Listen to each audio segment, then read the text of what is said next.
Bonjour Judith Viard, vous publiez dans les jours qui viennent votre premier recueil de textes, Le jour où la dernière Claudette est morte, aux éditions, aux toutes nouvelles éditions du Clos Jouve. Je ne sais pas exactement la date de sortie puisque l'impression a été un peu retardée, mais ce sera à la fin du mois de mai, c'est ça? Courant mai, ouais, c'est ça. Ouais, ouais. Et donc Bientôt, j'espère, oui, parce que ça a été retardé. c'est un recueil de textes, enfin une écriture assez fragmentaire, avec à la fois grave, triste par moments, dur, parfois tragique, mais aussi drôle par d'autres moments et très tendre finalement. Et dont on retrouve, vous utilisez à peu près toutes les possibilités de la prose.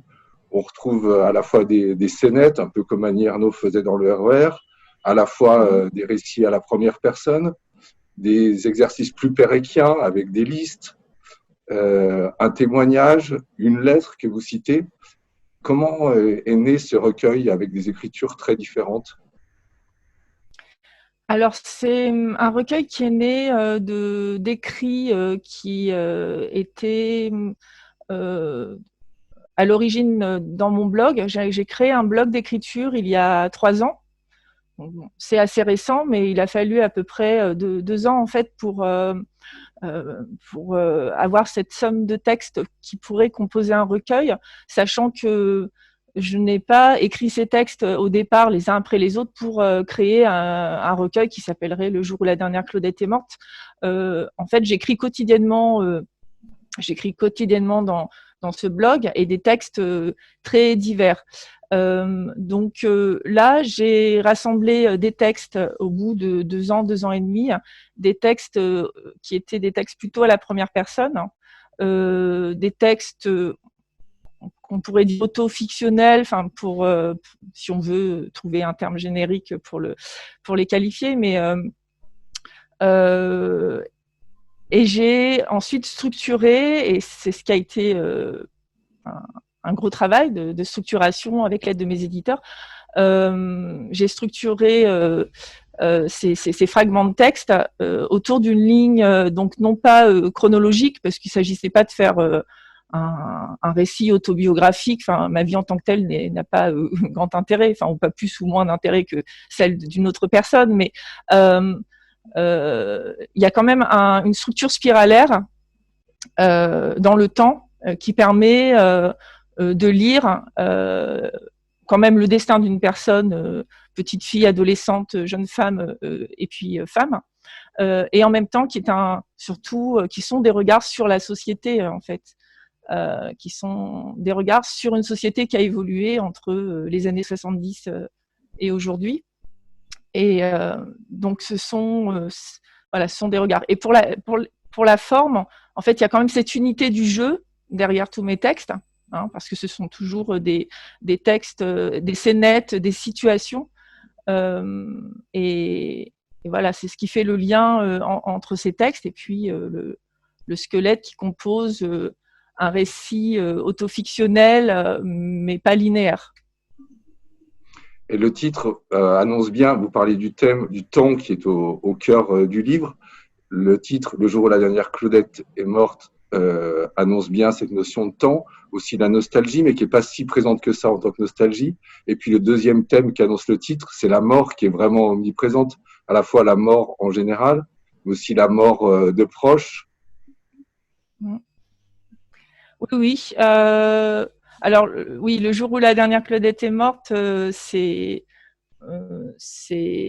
l'objet d'un titre, enfin d'un petit texte dans le recueil, hein, mais c'est parti d'un rêve que j'ai fait un jour, en fait, que j'assistais à l'enterrement de la dernière Claudette morte. Mais en fait, c'est complètement dystopique, parce que il existe encore des Claudettes aujourd'hui. Et puis le thème de la mort est très prégnant, oui, dans ce recueil, en effet, parce que je parle de mes morts.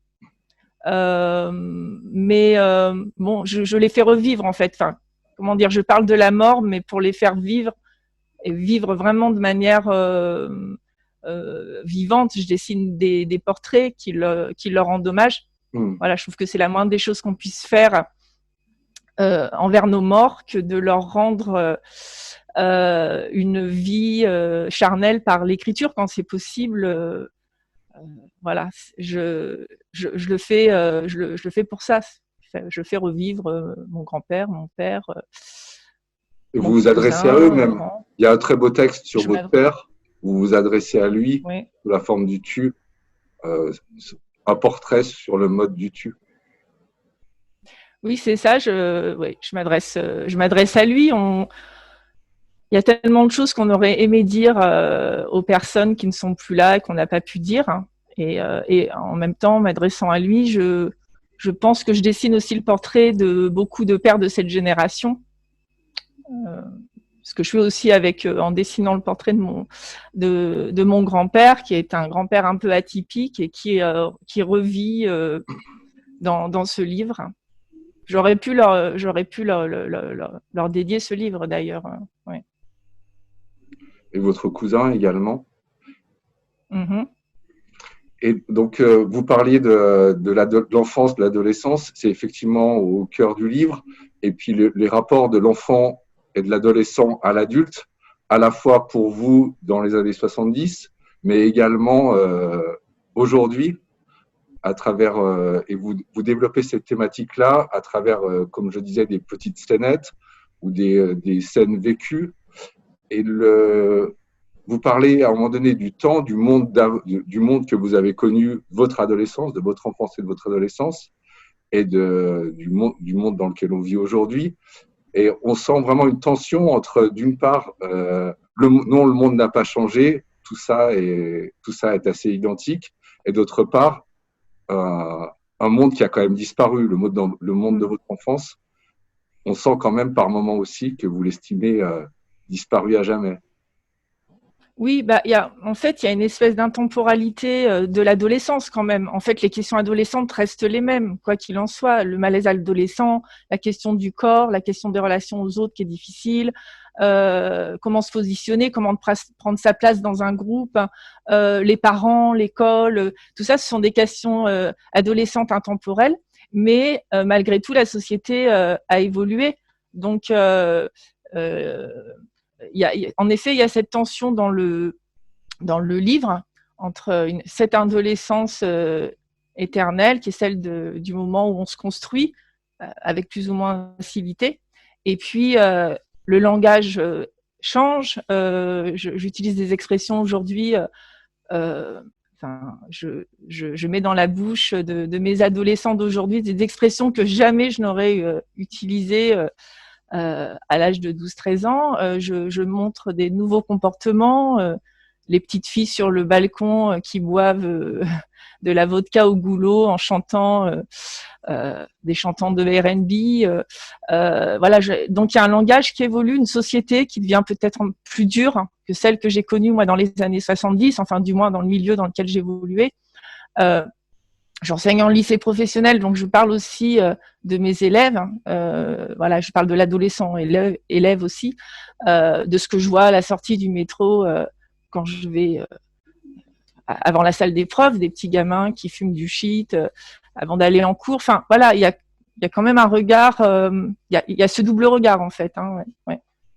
Et sur votre métier d'enseignante aussi, il y a le double regard. On sent à la fois vraiment une passion, un amour pour ce métier, pour les gens à qui vous vous adressez, mais aussi une critique de l'institution, de son langage, de son incompréhension de l'adolescence et de l'enfance. Ouais. Oui, alors c'est jamais, voilà, sont jamais des, comment dire, des critiques directes, mais en fait, à travers des situations, j'essaye de montrer comment parfois il y a des dysfonctionnements et puis combien parfois on est aussi impuissant face à des situations tragiques d'élèves, hein, où on ne sait pas vraiment où on a notre place. Hein. Donc c'est voilà, mon écriture, elle passe toujours par des scènes et des situations. Ce sont jamais des critiques explicites ou c'est pas de la littérature à message engagé où je critiquerai, mais par des situations, j'espère montrer quelques ressorts, quelques mécaniques de la société qui grincent un peu et qui nous mettent dans des situations périlleuses, quoi. Les jeunes, les adultes, les enfants, voilà. Et que ce soit d'ailleurs au lycée ou dans des scènes de rue ou dans le métro, on a vous laissez vraiment une grande place au lecteur en étant la plus laconique et en retrait possible. Est-ce que ça vous demande vous prenez des notes et est-ce que ça vous demande un grand travail finalement d'épure, de concentration pour avoir presque juste une image, quoi? Ouais. Alors ça dépend. Il y a des textes sur lesquels je passe beaucoup de temps et je réécris. Et puis certains textes qui sont écrits pratiquement d'un seul jet. Bon, ça c'est un peu mystérieux, hein, mais donc je note. Alors soit je note vraiment dans le métro, hop, je prends mon carnet, j'écris trois choses sur un carnet pour me souvenir de la situation que je viens de vivre. Soit dès que je rentre, en fait, j'écris quelque chose, je laisse reposer, et je reviens et je condense. Mais c'est vrai que c'est une écriture assez serrée. Et voilà, enfin c'est écrit, j'espère qu'on le sent quand même. Et en même temps, j'essaye enfin en tout cas, je fais en sorte qu'il n'y ait pas de jugement. Enfin, je ne juge pas en fait les personnes dans les situations. Je les montre telles quelles et ça laisse cette liberté. Je pense que vous évoquiez cette liberté au lecteur de voir, Oui. vraiment avec un grand V. Ouais. Et on a parlé de sujets assez graves, mais il y a aussi beaucoup d'humour dans vos textes. Votre père Ouais. est très drôle par ses expressions, ses blagues, comme la manière dont il taquine votre mère. C'était une Oui. volonté aussi de donner un caractère drôle à ces textes. Oui, ben en fait moi ce que j'aime en littérature beaucoup, donc dans les films aussi, c'est les mélanges de tonalités en fait. J'aime beaucoup le tragicomique, j'aime qu'on parle de choses ou même dans les chansons, j'aime entendre des choses légères, dites peut-être sur un, enfin c'est plutôt le contraire. Comment dire? Oui, j'aime les dissonances de tonalité en fait. Enfin, je sais pas, moi, je pensais à une chanson de Rita Mitsuko comme Le Petit Train, Oui, qui parle des trains pour les camps de concentration avec une espèce de petite dans le ritournelle. train, J'aime bien oui. quand ça dissonne comme ça et j'aime cette littérature qui dit des choses graves, importantes, mais pas forcément sur un ton pesant et lourd et qui appuie et qui tape du poing. Je pense qu'on peut faire passer des choses très importantes euh, et graves, enfin, bon, oui, importantes, existentielles, et pas forcément sur un ton pesant et lourd. Voilà, mais c'est peut-être une manière de me protéger aussi que d'essayer de voir dans la tragédie, dans la cruauté, de dégager quelque chose quand même qui est une aspiration à la vie, hein, et qui ne donne pas envie de se suicider, parce que sinon, quand on regarde ce qui se passe aujourd'hui, le monde autour de nous, enfin ce qui s'est passé depuis la nuit des temps, oui, il y a beaucoup de raisons d'être triste et malheureux, mais je suis quelqu'un, alors soit j'ai un pessimisme heureux, je ne sais pas, soit je suis fondamentalement optimiste, mais voilà, je, Non, je mais pense qu'on sent ça dans mon recueil, hein, oui, c'est ce qui se dégage de cette votre livre. balance. Effectivement, la mort est très présente, mais on sent vraiment, c'est un livre très vivant du côté de la vie, Oui, merci. Ouais. avec à la fin un très bel éloge, je trouve, de l'imperfection, du bancal. Oui, c'est le dernier texte.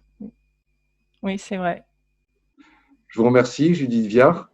Le jour où Merci la beaucoup. dernière Codette est morte sortira donc à la fin du mois. Dans un certain nombre de librairies, les éditions du Clos Jouve sont un nouvel éditeur, mais en tout cas à Lyon, à la librairie Vivement Dimanche, à la librairie Passage, à Oui, Paris, au Dilettante, à côté de c'est l'Odéon. ça. Ouais, il y a d'autres librairies, on retrouve toutes ces librairies sur le site et le livre est également, on peut commander sur le site Le Clos Jouvin, des éditions Le Clos Jouvin. Oui. En tout cas, merci beaucoup, beaucoup à la RAL et à vous-même, Joël, de m'avoir invité. Merci Judith. et à Merci demain pour un autre infiniment. entretien.